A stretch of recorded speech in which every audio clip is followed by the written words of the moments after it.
prosesnya sampai semua proses itu selesai. Yang penting bukan cepat atau lama, yang penting jelas beresnya berapa lama. Mau setahun pun nggak apa-apa, yang penting jelas tahun beres. Dan dijagai terus prosesnya.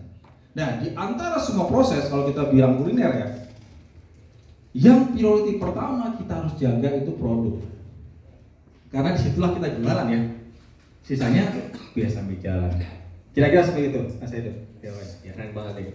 Jadi intinya adalah dimulai dari leadernya dulu ya, Mas Danis ya. Value-nya dan lain sebagainya. Mungkin SOP hafal, tapi belum tentu leadernya ini bisa menjaga SOP-nya begitu. Nah, teman-teman tadi berkaitan dengan operation, tentang operasional dan tim, kemudian tentang leader juga. Nah, saya pengen ngobrol tentang finance nih dengan Coach Zak ya.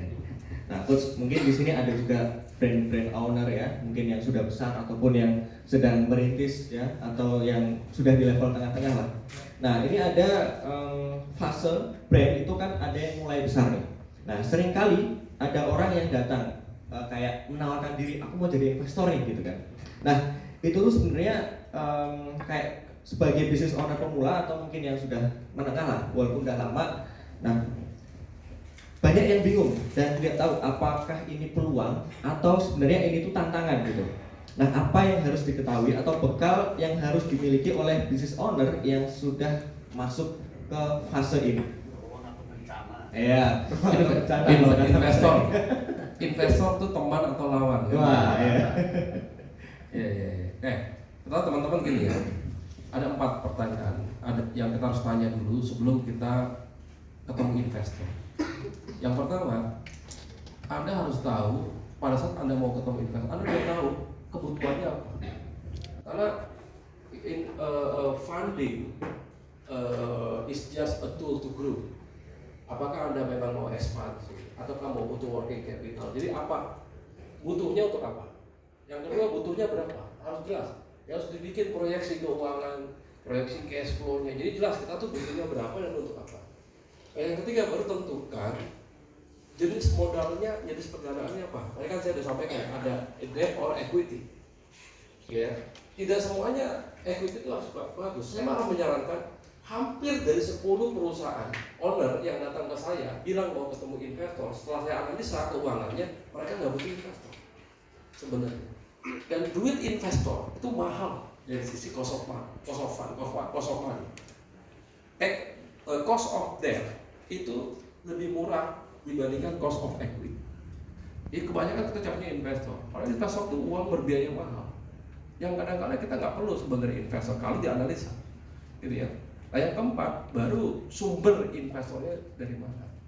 Ya. Nah, investornya ada 2 jenis.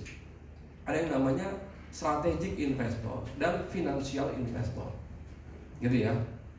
Di luar dari sini, ini goib kalau menurut saya, nggak jelas gitu. Ya, ada orang yang kayak gini nih, bisnis kuliner nih, Pak, bisnisnya udah bagus, akhirnya bubar. Gara-gara apa? Sengketa. Gara-gara perjanjiannya. Dulu waktu mereka ngebangun bisnis, mereka dapat investor, itu temannya. Mereka si investor ini invest dan dapat saham. Plus si investor itu di perjanjiannya juga ada kewajiban duitnya itu harus dikembalikan dan berbunga. Ya, dan ada bagi hasil. Jadi si investor dapat semua. Naruh duit, kalau duit bentuknya pinjaman, misalkan 1 miliar bentuknya pinjaman, berarti kan bicaranya cuma 2 hal. Pokok, bunga, tenor, kan itu. Berapa duitnya, berapa bunganya, dan kapan itu akan dikembalikan. Itu kalau kita ngomongin debt.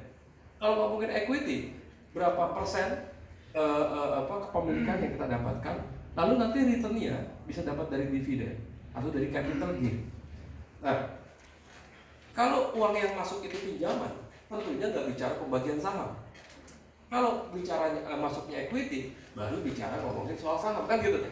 Nah, ini ada orang masuk, uangnya harus dibalikin, ada bunganya seperti debt, dan ada juga saham yang dibagikan.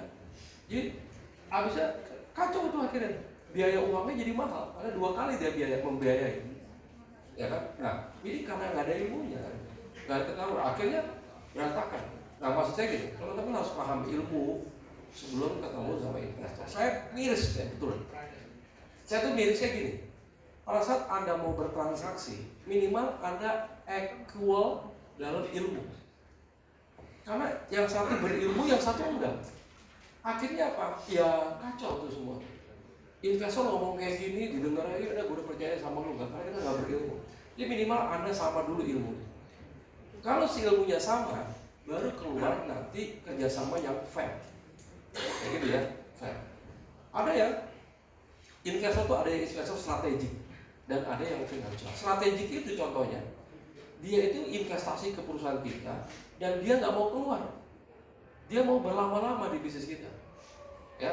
Dan biasanya dia menginginkan menguasai majority-nya. Karena bisnis tujuan dia berinvestasi ke bisnis kita adalah bisnis alignment atau portofolio manajemen, yang nanti laporan keuangannya akan dikonsolidasi, nanti laporan keuangan konsolidasinya yang akan di IPO-kan. Itu biasanya dia nggak mau keluar dan dia mau menguasai. Nah, teman-teman harus paham tuh. Nah, investor strategik biasanya nggak cuma ngasih duit, dia kadang-kadang ngasih akses, ngasih ini, ngasih ini, ngasih ini. Ya. Nah, yang kedua financial investor. Financial investor tuh dia hanya bicara investasi dan return.